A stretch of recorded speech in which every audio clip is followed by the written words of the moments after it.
Salut, c'est Léo, ça dit quoi? C'est lequel votre jouet préféré? Tout ce qui vibre, ça me va. Si on appuie sur le bouton, il se passe quoi là?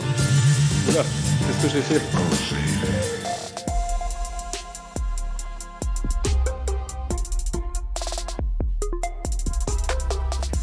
Bah ouais, pourquoi pas un épisode un peu coquin ce matin. Alors j'ai un petit cadeau pour toi. Bonne Saint-Valentin. Saint-Valentin coquine, mais maline, alors que de plus en plus de Français se laissent tenter par des sextoys et que les boutiques spécialisées peuvent en vendre jusqu'à 30% de plus au mois de février. Je te propose du sextoy d'occasion. Vous pouvez pas faire ça!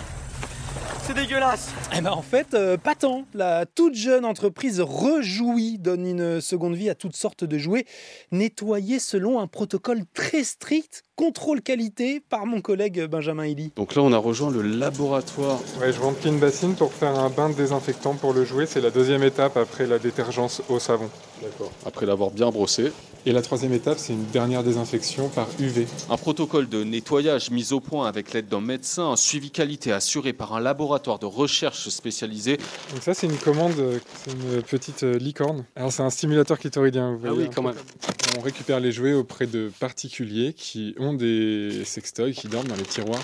Parce qu'aujourd'hui, le marché des sextoys, il explose en fait. Donc tout ça, c'est des produits électroniques qui finissent dans les poubelles et dans les centres d'enfouissement parce qu'on ne sait pas les recycler. Eh oui, la conscience écologique n'a pas de limite. Et surtout, le prix pour ces sextoys de seconde main est 30 à 40% moins cher que du neuf. Les ventes progressent de 20% par mois depuis le lancement de l'entreprise en avril 2024, avec une nette accélération pour la Saint-Valentin. Allez, du calme. On sent bien les vibrations ici, hein. Alors pour ce 14 février, à l'antenne de France Info, mes collègues ont parlé des belles histoires de la Saint-Valentin. Être amoureux à presque 100 ans. Pour 99 ans, elle est belle, hein? Bah oui, je t'aime.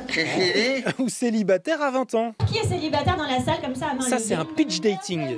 Hôtesse de l'air le jour, passagère de votre cœur la nuit. Où le célib est présenté sur scène par un ami. Mais bon, tu connais la chanson. Les histoires d'amour finissent mal en général. Histoire de rupture ce matin avec la peuf qui vient de se faire larguer. Mais stressée, genre je suis en manque quoi. L'interdiction des cigarettes électroniques jetables polluantes et clairement destinées aux ados, officiellement votée hier par le Parlement. Mais bon, Ça sert à rien qu'on interdise les meufs. ces lycéens ne les achetaient déjà pas dans les bureaux de tabac, trop cher pour eux. On va toujours en trouver, on a des copains à nous qui vendent. Sur Snapchat, si on veut en acheter une, on lui envoie un message et après il vient nous la livrer. Ne me quitte pas.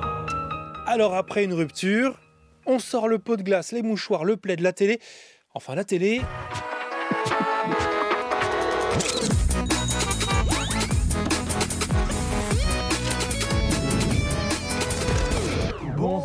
YouTube fête aujourd'hui ses 20 ans et a clairement remplacé la télé chez certains. Moi, je regarde plus la télé depuis 10-15 ans. Forcément, on y trouve tout ce qu'on veut, du divertissement, de l'information, des documentaires. Ça dit quoi également sur la chaîne YouTube de France Info?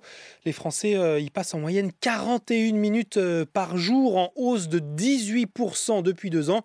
Alors je parie que ce soir, il y en aura, seul ou à deux, devant YouTube. Ou alors tu fais partie de ceux qui détestent la Saint-Valentin pour une bonne raison. Moi, je préfère le foot. Et ouais, ce vendredi 14 février, c'est encore un soir de match. Alors si vraiment tu peux pas échapper au dîner aux chandelles, SoFoot a trouvé la parade. La tête et le but. Nos journalistes commentent le direct du match. Leurs commentaires sont transformés en prompts grâce à l'intelligence artificielle, puis convertis en musique, et le tout en seulement 30 à 45 secondes. Ça passe juste à côté. C'est très sérieux, tout le week-end tu pourras écouter cette nouvelle web radio Football Lover FM. Bon après il y a peut-être plus sexy qu'un match au Cerf-Brest ce soir. Et on aura 3 minutes de temps additionnel. Ça, c'est la Ligue 1 qu'on aime. Ouais, et puis il faut dire que c'est pas trop non plus mon style de musique. Et que c'est pas non plus la 40e soirée des victoires de la musique qui va arranger ça ce soir, toujours critiquée parce qu'elle n'arrive pas à représenter tous les genres musicaux. C'est un peu je t'aime moins non plus avec le rap, le rock, l'électro. Gims et Tiakola, tous les deux nommés, ne feront même pas le déplacement. Clara Luciani, Zao de Sagazan, Philippe Catherine ou encore Pierre Garnier seront là. Mais un autre exemple de ce désamour de certains pour les victoires de la musique, c'est Malik Djoudi qui a sorti le meilleur album de l'année selon les Arocs. Il n'est pas non plus nommé donc. Et du coup, je te laisse sur un de ces titres qui me donne envie d'un week-end avec mon amoureuse.